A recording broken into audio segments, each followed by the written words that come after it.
ദേവകിക്ക് പറയാനുള്ളത് പറയൂ. താലി കെട്ടിയ മനുഷ്യൻ തല്ലി ചവിട്ടിന്ന് പരാതിയും കൊണ്ട് വന്നതല്ല ഞാൻ. സഹിച്ചു ഒരുപാട്. എനിക്കും എൻ്റെ കുട്ടിക്ക് മാത്രമല്ല, അയൽവക്കത്തുകാർ കൂടി കുഴപ്പങ്ങൾ ഉണ്ടാക്കാന്ന് വെച്ചാ എനിക്കറിയില്ല. എല്ലാരും കൂടി ഒന്ന് ഗുണദോഷിക്കേണ്ട സമയം തോന്നിയതുകൊണ്ടാ. കുമാരനെ കുറിച്ചുള്ള പരാതികള് രേഖാമൂലം പലരും സമർപ്പിച്ചിട്ടുണ്ട്. കഴിഞ്ഞ 2 തവണത്തെ നാട്ടുകൂട്ടത്തിൽ ഉത്തരം ബോധിപ്പിക്കാനുള്ള മാന്യതയും കുമാരൻ കാണിച്ചില്ല.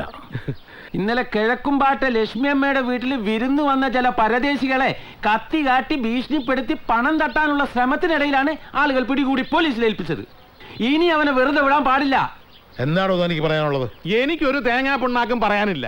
നിങ്ങൾ തമ്പുരാക്കന്മാരെ ശിക്ഷിക്ക്, ഞാൻ സഹിച്ചു. എന്താ ഇവൻ ഇങ്ങനെ? ഞാൻ എന്താ ഉണ്ണിത്തമ്പുരനെ പറയാ? എന്നെ വിട്ടേക്ക്. ഈ കുട്ടിയുടെ മുഖമെങ്കിലും ഓർക്കണ്ടേ? എനിക്ക് വേണ്ട അച്ഛനെ. അച്ഛൻ ചീത്തയാ. എനിക്ക് അമ്മ മതി.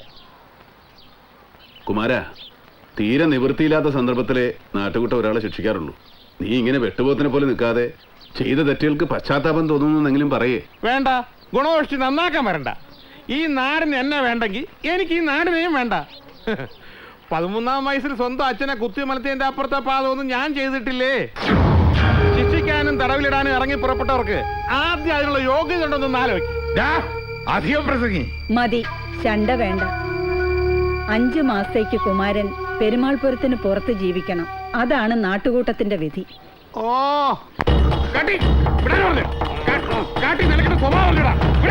വിടാനാ പറഞ്ഞു. കാട്ടി വിടാൻ. കാട്ടി ഉണ്ണിത്തമ്പ്രാനെ സഭയിൽ അധിക്ഷേപിക്കണോടാ നാളെ. വരുവടാ കുമാരൻ, ഒരു ദിവസം നിന്റെ കണ്ണാക്കി മണ്ണ് വാരിയിടാം.